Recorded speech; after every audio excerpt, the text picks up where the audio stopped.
मैं कामयाब नहीं हो सकता। ये रास्ता बहुत मुश्किल है।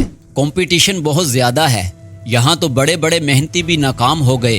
कामयाबी तो किस्मत से मिलती है, कोशिश करना बेकार है। फलां शख्स को इतनी मेहनत के बावजूद कुछ नहीं मिला। ये वो बातें हैं जो आपकी नाकामी की वजह बनती हैं, आपको अपने आप से मायूस करती हैं। याद रखना, जिन्होंने जीतना होता है उनकी जुबान पर एक ही लफ्ज होता है और वो है कामयाबी। वो रास्ते के अंधेरों से नहीं घबराते, पहाड़ों की ऊंचाइयों से नहीं डरते। अपनी हिम्मत से, अपने जज्बे से, अपनी मेहनत से, अपने खुद पर यकीन से दुनिया को हैरान कर देते हैं। एक रिसर्च के मुताबिक दुनिया में जितने भी लोग नाकाम होते हैं उनकी नाकामी की वजह सिर्फ एक चीज होती है, और जितने भी लोग कामयाब होते हैं उनकी कामयाबी की वजह भी सिर्फ एक चीज ही होती है। नाकाम लोग जब भी किसी काम को शुरू करते हैं तो उनके जहन में एक ख्याल पहले से मौजूद होता है, और वो ये होता है कि वो इस काम को नहीं कर पाएंगे। और ये ख्याल ऐसी मनफी कुव्वतों को जन्म देता है जो इन्हें कभी कामयाब नहीं होने देती। इनके अंदर बेयकीनी होती है। वो काम तो कर रहे होते हैं लेकिन उन्हें इस बात का पुख्ता यकीन नहीं होता कि इस काम में उन्हें कामयाबी मिलेगी भी या नहीं, और खुद पर यही बेयकीनी उनकी नाकामी की वजह बनती है। उन्हें इस कदर मायूस कर देती है कि वो दोबारा कभी किसी काम को करने का इरादा भी नहीं करते। यही वजह है कि नाकामी उनका मुकद्दर बन जाती है। जबकि इसके बरअक्स वो लोग जो कामयाब होते हैं उनके यहाँ भी गुर्बत होती है, वो भी भूख से जंग लड़ते हैं, उनके वालिदैन भी गरीब होते हैं, उनके पास भी वसाइल की कमी होती है, लेकिन इस सब के बावजूद उनके पास एक चीज होती है और वो है उनका खुद पर यकीन।